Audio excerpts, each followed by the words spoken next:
Most people know Cyclops as the superhero, the poster boy for Professor Xavier's idea of a peaceful coexistence between humans and mutants. But the best stories involving not just his character, but the X-Men as well, took place when Cyclops was a bad guy. So a lot of people think this happened during Avengers versus X-Men, and that certainly contributed to it. But it actually goes back much, much further than that, to an era in Marvel Comics called Decimation. So most of you guys have heard of the story The House of M, where the Scarlet Witch flips her lid and then takes away 98% of the mutant population's powers, leaving only around 198 mutants left that actually have powers. This was covered in a comic series called The 198 that was part of the Decimation era, and that what Cyclops did, at least during this time when it was believed that Professor Xavier was dead, Cyclops sent out a kind of message to the mutant population that those who still had their powers should all come to the Xavier Institute for Gifted Youngsters because it was a safe haven. Now, in a lot of ways, it was a safe haven because it was guarded by the O1E Sentinels, the Office of National Emergency. But the Sentinels were as much prison guards as they were anything else because the X-Men were not allowed to leave, quote unquote, for their own safety. Because at this point in time, you basically had any number of groups and factions that were looking to destroy them. They were literally at the gates, right, just waiting for their chance to wipe out what remained of the human population, because a lot of these groups believed there would never be a better time to do this. This is one of the first things that set Cyclops down this path, because it really came down to him in order to keep the remaining 198 mutants safe from anything that may harm them, as well as trying to go out and gather any other mutants that for whatever reason don't know about his message and are not aware that the Xavier Institute was a safe place. Now, following this, you go into kind of the next big thing where Cyclops was going down this path of becoming a bad guy. That if the idea of decimation was, I need to protect the X-Men by any means necessary, Deadly Genesis was a story that completely shook and destroyed his perception of Professor Xavier. Because Deadly Genesis came out at a time when Professor Xavier had essentially returned. But what it did is it introduced a secret X-Men team that nobody ever knew about. And on this team was a guy named Gabriel Summers, the brother of Cyclops, that Cyclops never knew he had. That as far as Cyclops was aware, it was just himself and his brother Havoc who jumped out of the plane when it was being attacked and they parachuted and ultimately ended up in an orphanage. Come to find out, his mother was pregnant with a third child, and Gabriel has his own history that we're not going to go into here because it's wildly complex. But Deadly Genesis is where Cyclops learned about this. Specifically, he was captured by his brother, who was seeking revenge on Professor Xavier and the X-Men. And the way this story unfolded is you ended up learning that in the old school comics, as most of you guys know, the original X-Men team was captured by the living island Krakoa, and that most people are only aware of the idea that Xavier had formed a second team to rescue them. That team debuted in the Giant Size X-Men comic, which transitioned from the old school Stan Lee, Jack Kirby era to the Chris Claremont era. What this story did is it said, actually, there was a third team, or at least a team in between those two. You had the original X-Men team that was captured. This secret team was assembled. Gabriel was on that team. But the kicker about all this is that the team that Gabriel was on was not really trained adequately enough to be able to pull off this mission without anything going wrong. They just didn't have the training because Xavier had effectively rushed it. But even knowing that, he was very, very cavalier with their lives. And in fact, everybody on the team was killed with the exception of Darwin and Gabriel Summers. Now, Darwin was a mutant that, as most of you guys would know from just the Fox X-Men films, he had the ability to adapt to virtually any scenario in any situation, but he essentially ended up sacrificing his life to preserve the life of Gabriel. And so after the events of House of M, Gabriel woke up, which is when we were first introduced to his character, and then we go into Deadly Genesis. But Cyclops learning that Xavier had been so cavalier with a secret X-Men team that he had kept that X-Men team's existence from the main X-Men team for quite some time, and that he had hidden the reality that Cyclops had a third brother for so long, it destroyed any trust that Cyclops had in Xavier, because it left him asking the question, what happens if he just kind of treats us that way? What makes us any different, right? How can I trust this man? And so what you actually saw was kind of this landmark moment where Xavier tried to come back and take over leadership of the X-Men, and Cyclops said, no, I'm the one leading the team now. You can just stay over there and you can basically be an advisor of sorts, but the days of you running the X-Men are essentially over. And so this went into something called Messiah Complex. And as you guys probably noticed, I'm also skipping a few things. For example, I'm skipping the Civil War event in Marvel, mostly because the X-Men didn't actually do anything during Civil War, because their numbers were already so low that Cyclops didn't want to risk any lives or anything like that. But Messiah Complex was a massive story in Marvel for the mutant population, but also for Cyclops, because this is where you really started to see him fall down this path. Messiah Complex was a story that dealt with the birth of Hope Summers. She was the first mutant born after the events of House of M, which seemed to buck the trend that no mutants were going to be born anymore. That these 198 mutants, by whatever manner and whatever means, may find some way to procreate, but their children would presumably be born without any powers at all. So this was the end of the road for mutants. But the birth of Hope instilled in Cyclops this idea that there was a hope in the future of the mutant population. If he could catch her and keep her alive, he could keep her protected, and the mutant population could return in some capacity.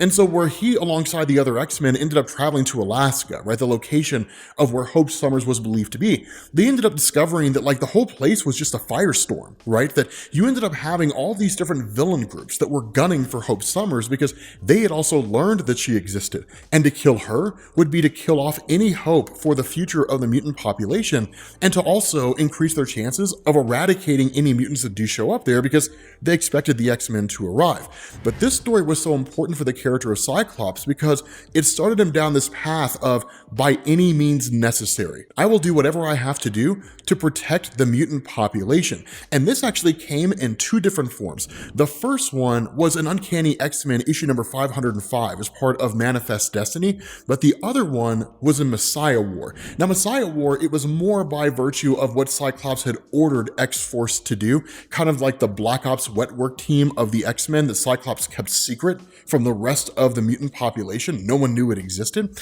But their task was to basically find Bishop, who was a guy that was jumping through time. There was some stuff where you found out that, like, at some point in the future, Hope Summers is supposed to eradicate like 1 million humans, and that basically kickstarts what you and I would refer to as basically a Days of Future Past type scenario. Superheroes and mutants and the whole 9 yards are all rounded up, exterminated, that kind of a thing. So Bishop was trying to kill Hope to prevent that from happening. So Cable and Hope Summers are jumping all through the time stream, and Bishop's chasing after them. Cyclops tells X-Force, find a way to get to Hope and kill whoever you have to. If it means killing Bishop, kill Bishop. If it means killing Cable, kill Cable. This was kind of a clear message that Cyclops was willing to sacrifice other mutants in order to save Hope Summers. That's how important she was. And it was kind of this slippery slope type thing, right? The fact that he was willing to sacrifice mutant lives was showing that he was slipping. Now, Uncanny X-Men 505, this was a story where you ended up having this kind of footage that was put out there in the world that showed Alaska when the X-Men had originally showed up during Messiah Complex to try to find Hope.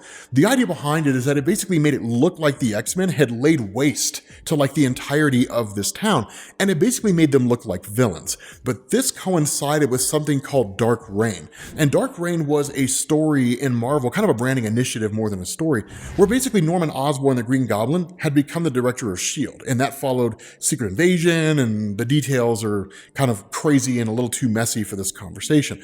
But the important thing is that Norman Osborn had basically disbanded S.H.I.E.L.D. and then reformed it as Hammer, and was using it to consolidate power, outlawing superheroes, or at least the traditional superheroes, replacing the Avengers with the Dark Avengers, basically his own variant of the team, the Dark X-Men, which was his own variant of the X-Men team.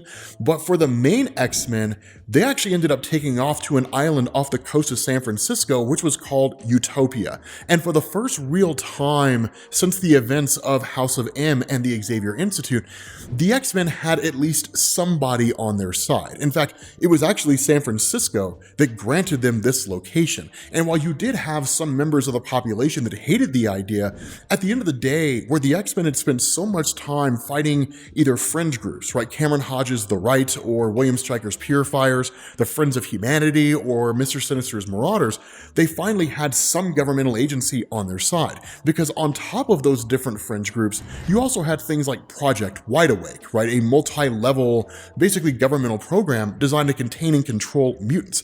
There was seemingly no safe place, but now they had one. And so again, Cyclops did the exact same thing that he did in the aftermath of House of M, which was telling every mutant around the world, Utopia is a safe haven for you. But what it also instilled is that there is still a lot of anti-mutant sentiment out there.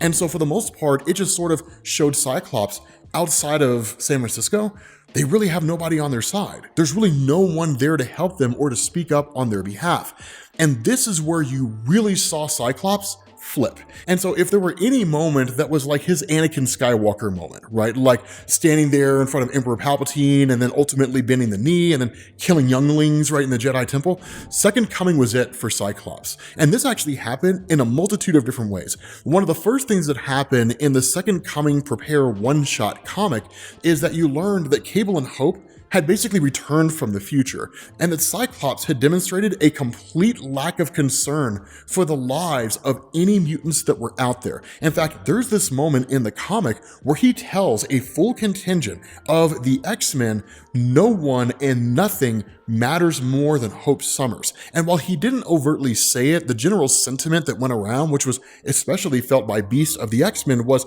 I will sacrifice you all if it means that we save Hope Summers. That's just the way that it goes. In X-Force issue number 27 during the Second Coming era, that the X-Men learned that Cyclops was using the X-Force team and that he was secretly having the X-Force team kill any threats to the mutant population. And again, circling back around to Messiah War, he was even willing to have X-Force kill Cable and Bishop. And so this was the X-Men just seeing him really falling down and becoming just this crappy guy. And so ultimately, in a combination of X-Men Legacy issue 237 and the conclusion of Second Coming, that you end up learning that the story in and of itself was just a coming together of all these different villain groups that the X-Men had faced over the years. Cameron Hodges' group, The Right, which is actually these guys who would wear armor that they would call smileys because literally it looked like they were smiling all the time. William Stryker's Purifiers, Stephen Lang and Bolivar Trask, both of whom had basically reinvented or at least invented Sentinels in different ways, but they were kind of like the guys who run it. But they themselves were led by Bastion, who has his own history. In fact, most of you guys are aware of Master Mold, the giant Sentinel that makes Sentinels. There was a point where Master Mold ended up merging with Nimrod, the Sentinel from the future that could adapt to any mutant's powers and then use those weaknesses against that mutant and then reconstitute itself, that kind of thing. When it merged, it became Bastion. Bastion used his knowledge of the future to effectively orchestrate a multifaceted attack against the entirety of the mutant population, and he almost won. He almost pulled it off. In fact, it took X-Force going into the future to basically shut down the Master Mold that was creating all these Sentinels, which numbered at about 110,000, right? I mean, there was literally a point where like every 5 seconds or 5 minutes or something like that, a new wave of Sentinels were coming out and attacking, right? So it was like a war of attrition. They ended up shutting it all down, and then Cable sacrificed his life for Laura Kinney, X-23, and the other X-Men to escape. But because of the actions of Cyclops and how cavalier he was, sending X-Force on these suicide missions and things like that, he was literally blamed by Beast, Hope Summers, and even other mutants. And so what this did is it went into a story called Schism. And this is where you really saw Cyclops demonstrating his cavalier behavior, demonstrating his lack of concern for even the youngest of the X-Men. Because what you got was a guy named Cade Kilgore, who was just this young kid who was super smart, led a new version of the Hellfire Club. They launched Sentinels against the X-Men. And there was this huge just kind of debate between Cyclops and Wolverine as to whether or not the younger kids should stay there and fight, or they should be like sent to safety. In the eyes of Wolverine, like they're kids, they're too young, they don't have training. They would just basically be lambs to the slaughter if they were sent out there to fight. But in the eyes of Cyclops, no, right? Like this war is everybody's war, right? Even though it really wasn't an actual war going on. He just kind of saw himself as perpetually at war with anybody who was not a member of the mutant population. And so in effect, he was treating the youngest members of the X-Men as child soldiers, right? And so because of this, Wolverine ended up defecting, right? He literally just walked away and then went back to the Xavier Institute, renamed it to the Jean Grey School, and then took a contingent of the X-Men with him. The most powerful one stayed with Cyclops, but this led to just like 2 different teams.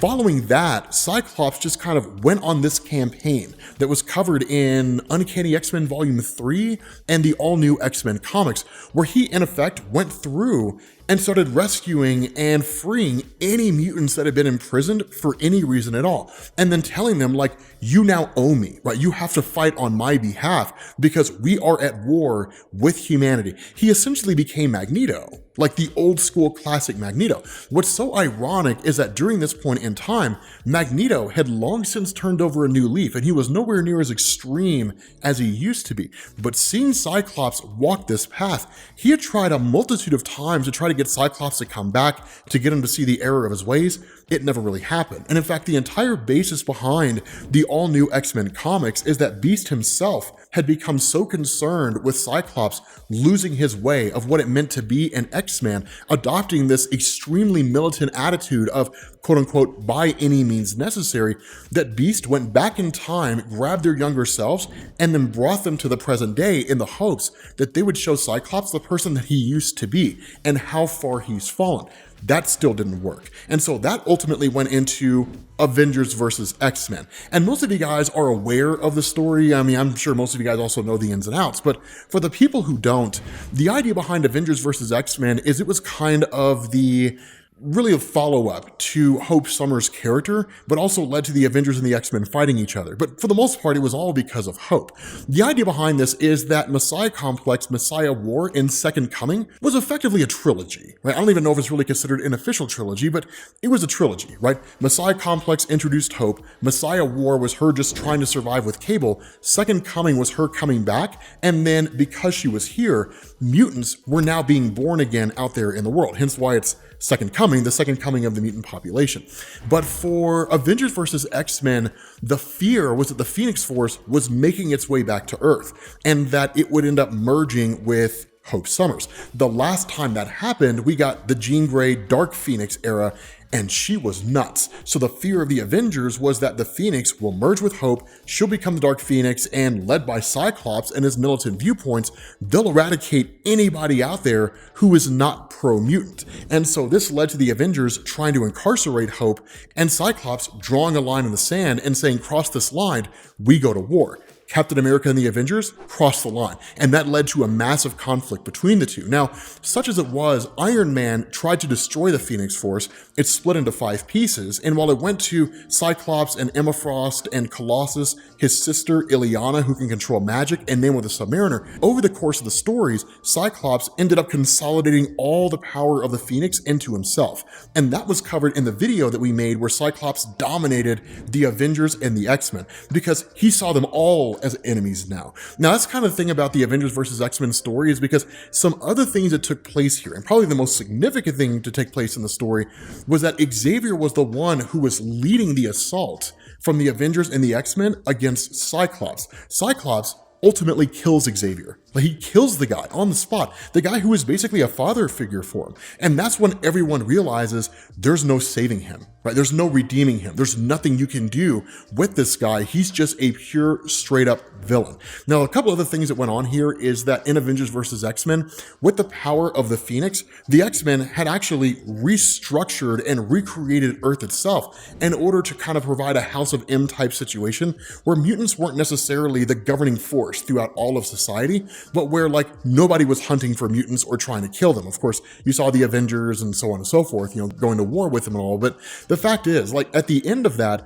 Cyclops was now just a pure villain, right? If this was Star Wars, this was the ending of episode 3, right? Just Anakin Skywalker and the Emperor staring out the window of a Star Destroyer watching the construction of a Death Star. That's what was going on with Cyclops. Technically, he was caught and imprisoned, but ultimately he was broken out. And when that happened, you ended up just kind of having this point in Marvel where they just kind of spun their wheels and killed time with him. Now, the reason why they did that was because by this point, this actually goes into Brian Michael Bendis's Uncanny X-Men run, and you essentially get Cyclops continuing the recruitment cause, but this was taking place during Jonathan Hickman's Avengers and New Avengers leading up to Secret Wars. years. So there wasn't really a whole lot of sense in building the character up or anything like that. It was just kind of coast for like 2 or 3 years and then call it a day.